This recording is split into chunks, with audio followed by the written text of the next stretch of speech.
Talking about diabetes can be challenging as it is, but in certain communities it's more difficult than others because it's not well known or well documented or well spoken about. And there are challenges and barriers such as feeling that you might be judged or you might be looked upon down or for having diabetes. So generally people don't talk about their diabetes. Now, if you are somebody living with diabetes and struggling with your diabetes or find it difficult that you are not managing, or it's a while before you'll have your next appointment with your general practice or your hospital appointments, it's always a good idea to talk to a family member, a friend, or even somebody who is living with diabetes. Now, in the community, there are lots of community groups which are getting together and learning more about diabetes. What are the challenges? What are the barriers? And what are the taboos in living with diabetes? So that's something which I would really recommend people to get more involved with. If you're really struggling to find these community groups, maybe even visit your local mosque and ask them to start up a new group for people living with diabetes, because diabetes has become so common. Like, you might even know somebody living with diabetes, your neighbor, a friend or family member, and they themselves are struggling. So why not, start a forum or a group that is going to help people? The other concern that we see is that many people from the Pakistani community don't necessarily take their concerns or their questions when they go to visit their healthcare professionals. They might feel like they are overburdening healthcare professionals, or they don't want to ask too many questions and they just want to be told what to do. But things are changing, and we really do want people to take their questions, take their concerns to their healthcare professionals so we can signpost them in the right places. There are lots of resources, there are lots of online websites, videos, which are there to support people to learn more about diabetes, to understand their diabetes, and also how to better manage their diet, their exercise, their medication, testing. There are so many resources in English, in Urdu, in simple read, in easy read, which people need to access. But the only way you'll know about them is if you seek advice and if you seek help. For anybody who is struggling to talk about their diabetes, whether you are newly diagnosed or have had living with diabetes for many years, it's always a good way to start with to talk to somebody who you trust. So maybe look for somebody who you are comfortable with and you feel that you can trust them. They're not necessarily going to go and open and talk to other people about your diabetes. And it could be as small as, the challenges that you face when you're eating your meals, the challenges that you face when you're going out for shopping, not knowing what is good, what is not good for you. So seeking and support in somebody that you trust. If you are struggling to find somebody, then it might be a good idea to speak to your healthcare professionals. They can always signpost you to people who have the right expertise and the advice, and they can give you support. There are many online support services available for people with diabetes via the Diabetes UK website. But apart from that, we encourage people to talk to their family members. So whether it's your parents, whether it's your siblings, or whether it's your spouse, it's always good to talk about your diabetes, how you're managing, how you're getting on.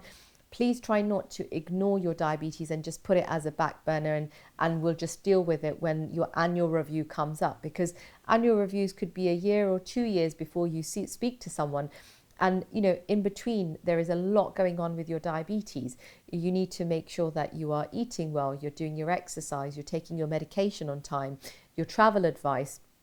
There's so much that comes with diabetes, and it can be an overburden for somebody, particularly for men who struggle to talk about their emotions or talk about their diabetes because it might be an embarrassment or they might be feeling like a failure. And it's not. You've got to remind yourself it's not anything to do with you. It's not anything to do with you. This is your diabetes. Because everybody's diabetes is different. Some people manage it very differently. Some people manage it very well. There are different types of diabetes that require different attention. And that's why it's really important that you do talk to people at work, at school, at home, of how you best manage your diabetes, what support you would like, what mechanisms we could put into place to help you. Whether it's, just a simple example is not bringing fizzy drinks in the house, because if it's there, the temptation is that you want to drink it. So those are simple things, or fruit juices, simple things that can make a huge impact on your diabetes. So when you talk to your employees at work, it's important that you remind them that you cannot be sitting at your desk for 5 hours of a day. You need to continuously be moving. You need to be active. You need to go out for a walk at lunchtime. They can't assume that you are having meetings during lunchtime and not having a regular break. So we know that many people from the South Asian community, including the Pakistani community, live in multi-generational homes where multiple families will be living together, or generations are living together. And there is a method of congregation in eating practices. Maybe people don't want to talk about their diabetes because it's not accepted or it's considered shameful, and it's challenging to openly talk about your diabetes. But we do see that many people are now opening about their diabetes. They understand the use of sweeteners in tea, or not adding sugar in tea, or reducing the intake of making desserts, because we know desserts is a very important part of the Pakistani community. You know, things like kheer, rasmalai, mithais. It's very common to have these high sugar, high fat foods. But more and more people are becoming aware of the nutritional values of these foods, that they're very high in fat, they're high in sugar, particularly around frying foods. So moving away from frying practices into more oven baked. But if we are trying to encourage the whole family education, it becomes easy for people living in multi-generation family households, where you're not just educating the person living with diabetes, but also the family as well, particularly the person who is shopping, the person who is cooking, the person who is dishing out the food. You know, all these people need to have some awareness of, you know, what is healthy, what is a portion control, what type of foods should be having occasionally, what type of food should be eaten on treats, and what foods impact on your blood glucose, on your cholesterol.